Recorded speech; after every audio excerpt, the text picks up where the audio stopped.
नमस्कार दोस्तों, स्वागत है आपका मेरे YouTube चैनल कबीर ऑटोमेशन में। दोस्तों, सबसे पहले आपको दीपावली की बहुत बहुत हार्दिक शुभकामनाएं।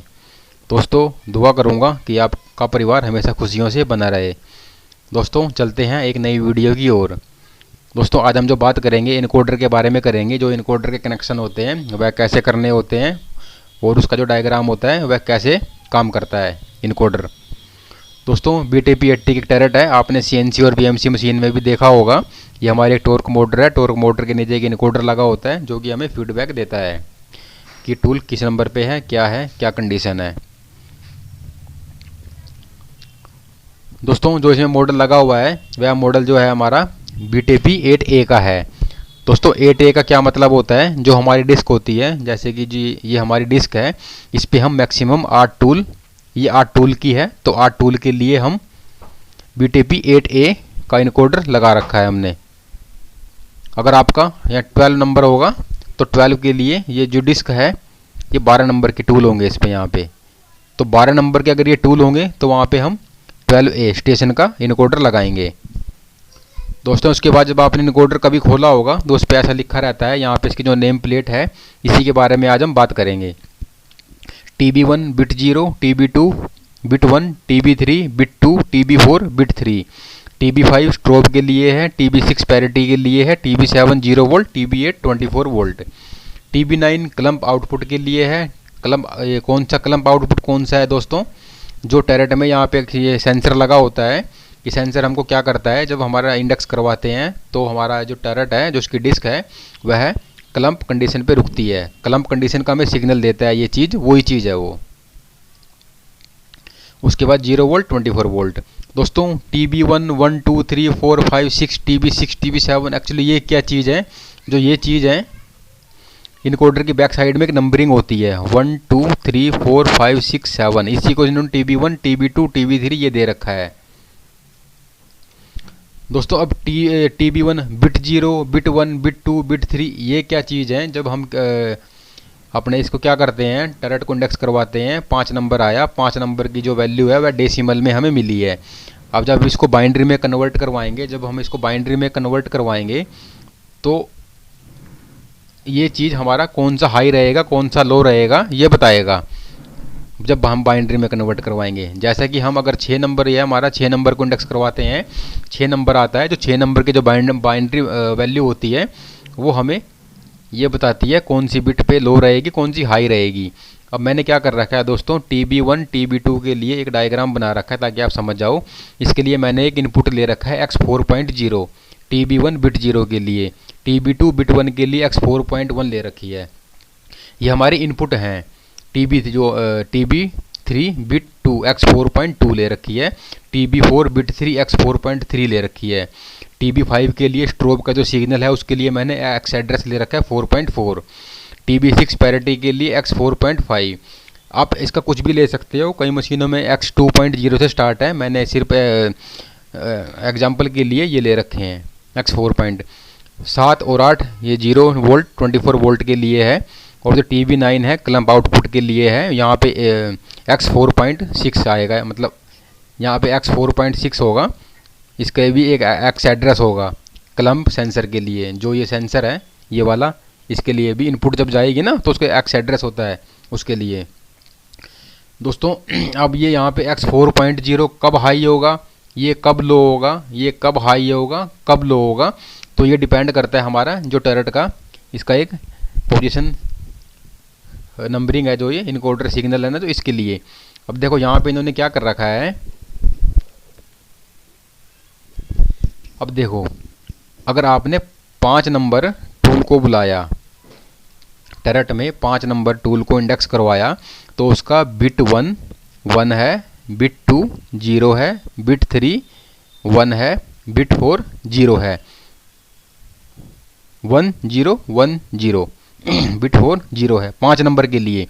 अब ऊपर ये क्या चीज़ है, ये हमारे टूल नंबर होते हैं, जो 8 स्टेशन का है ना, मैंने आपको 8 स्टेशन 12 स्टेशन का जो बताया था वो चीज़ है। अब हमारा क्या है, इनकोडर 8 स्टेशन का है। जैसे हमने 5 नंबर को बुलाया, जो 5 नंबर की जो हमारा बाइनरी वैल्यू होगी डेसिमल, जैसे 5 नंबर है, इसको जब हम बाइनरी में कन्वर्ट करेंगे तो इसकी जो वैल्यू आएगी 10। इसका मैं लास्ट में ना एक वीडियो बताता हूँ प्रैक्टिकली ये कैसे आता है ये, ताकि आप समझ जाओगे। अभी मैं आप ऐसे समझ लो इसको, जैसे 1010। अब देखो बिट 1 के लिए हमने क्या कर रखा था, 1010 है ये। अब हमने यहाँ पे क्या कर रखा है,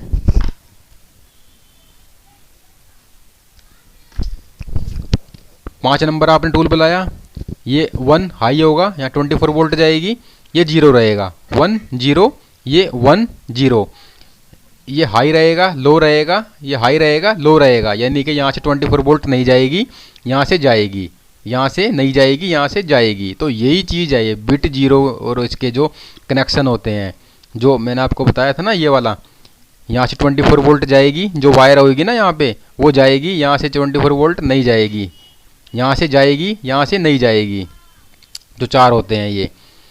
अब जैसे कि आपने कोई बुलाया 7 नंबर, 7 नंबर आपने बुलाया, 7 नंबर के लिए क्या दे रखा है इन्होंने, 1110।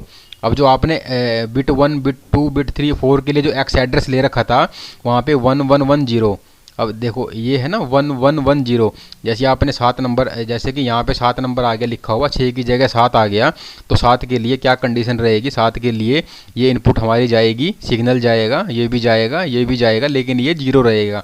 ये 0 कैसे रहेगा, क्योंकि इन्होंने इनका जो डायग्राम है ये 7 नंबर के लिए ये 0 रहेगा। ये 0 इसलिए रहेगा क्योंकि जो 7 नंबर की जो बाइनरी वैल्यू है वह 1110 है 4 के लिए। और जो फ्रेंड्स ऐसे ही आप किसी भी टूल को बुलाओगे, 2 नंबर के लिए बुलाओगे, 2 नंबर की जो बाइनरी वैल्यू है 0100, 0100, जैसे 2 नंबर आ गया 0, ये इनपुट जाए, सॉरी ये लो रहेगी, ये हमारी जाएगी 01, ये x4.20 रहेगी, ये भी 0 रहेगी। अब स्ट्रोब सिग्नल जो हमारा x4.4 है, यह इनपुट हमें कब जाएगी, इनपुट ये हमारी कब जाएगी, ये जाएगी हमारी, इन्होंने यहाँ पे 111 कर रखा है। ये फ्रेंड्स इसका क्या है, ये हर एक टूल के साथ ये हमें सिग्नल मिलना चाहिए स्ट्रोब का। जैसे कि आपने कोई 4 नंबर बुलाया, 6 नंबर बुलाया, 8 नंबर बुलाया, 9 नंबर बुलाया, तो ये सिग्नल हमको मिलना चाहिए। बाई चांस आपका ये सिग्नल तो टेरर को तो आ गया पोजीशन पे, 6 नंबर तो आ गया, लेकिन अगर ये सिग्नल नहीं मिला तो आपका अलार्म आ जाएगा। स्ट्रोब का सिग्नल भी हमको हर एक टूल के साथ में सिग्नल आना चाहिए। तो जो हमारी स्ट्रोब की जो इनपुट का जो एक्स एड्रेस हमने क्या ले रखा था, यहाँ पे स्ट्रोब का x4.4 ले रखा था। जैसे कि आपने 8 नंबर को इंडेक्स करवाया, तो 8 नंबर के साथ में ये x4.4 इनपुट जाएगी, यानी कि 24 वोल्ट जाएगी स्ट्रोब के लिए। TB5 5 क्या है, 5 नंबर, जैसे 1 2 3 4 5, यहाँ से 24 वोल्ट जाएगी, जो इसकी वायर होगी वह हमारा PLC को सिग्नल जाएगा।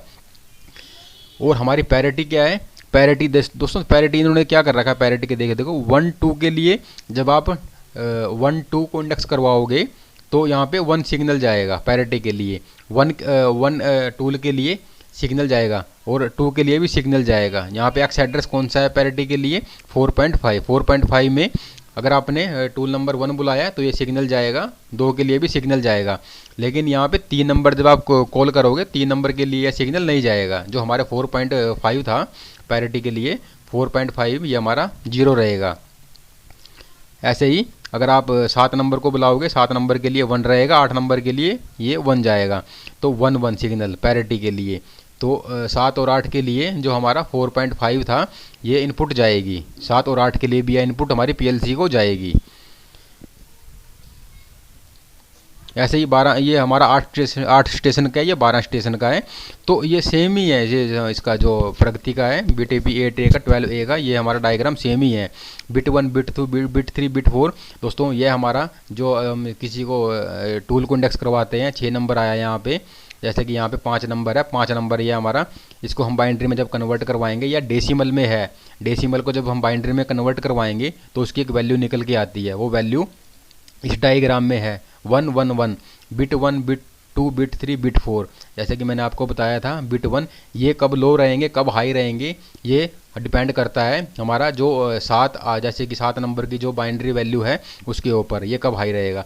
तो इस दोस्तों अभी क्या है, मैं आपको एक वीडियो बनाता हूँ कि बाइनरी वैल्यू को डेसिमल वैल्यू को बाइनरी में कन्वर्ट करने के लिए, ताकि आप इजीली समझ जाओ। तो यही हमारा वर्किंग प्रिंसिपल है इसके डायग्राम का। अब ये चीज़ जो है यहाँ पे, ये हमारे जो सेंसर लगा होता है उसके लिए है, ब्राउन ब्लू ब्लैक। जो हमारे ये जब हमें क्लम्प का सिग्नल मिलेगा तो जो इसकी ब्लैक वाली वायर है उसकी आउटपुट जाएगी 24 वोल्ट जाएगी। अब इसके लिए भी हमने एक एक्स एड्रेस ले रखा था आउटपुट के लिए, एक्स 4.6 है यहाँ पे। 4.6 जब क्लम्प होगा तो 4.6 हमारी इनपुट जाएगी। तो दोस्तों इसका यही इनकोडर का यही कनेक्शन का यही वर्किंग प्रिंसिपल है। तो मैं आपको इसके बाइंड्री के लिए एक वीडियो बना के अभी दिखा रहा हूँ ताकि आप इजीली समझ जाओ। दोस्तों जैसे कि हमको 7 नंबर को डेसिमल है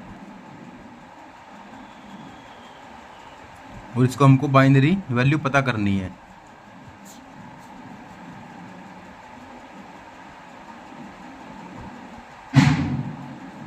बाइनरी तो हम क्या करेंगे, जैसे यहाँ से स्टार्ट करते हैं इसको 2 रेशो की पावर 0, 2 रेशो की पावर 1, 2 रेशो की पावर 2, 2 रेशो की पावर 3।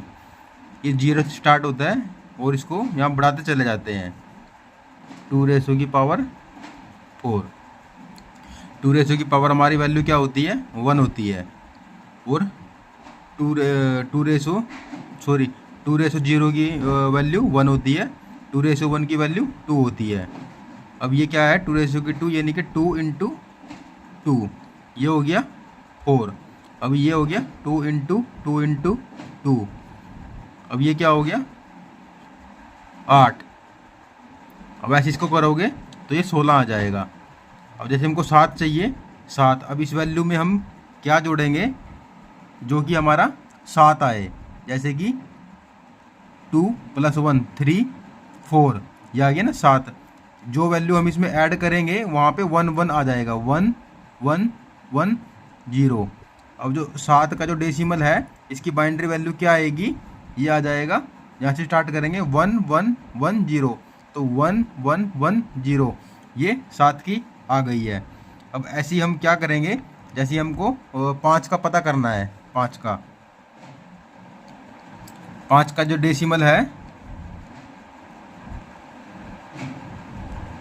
इसकी हमको बाइनरी वैल्यू पता करनी है। अब हम इसमें क्या जोड़ेंगे जो हमारा 5 आ जाए, जैसे कि 4 और 1 5 हो गया, ये 4 और 1 5।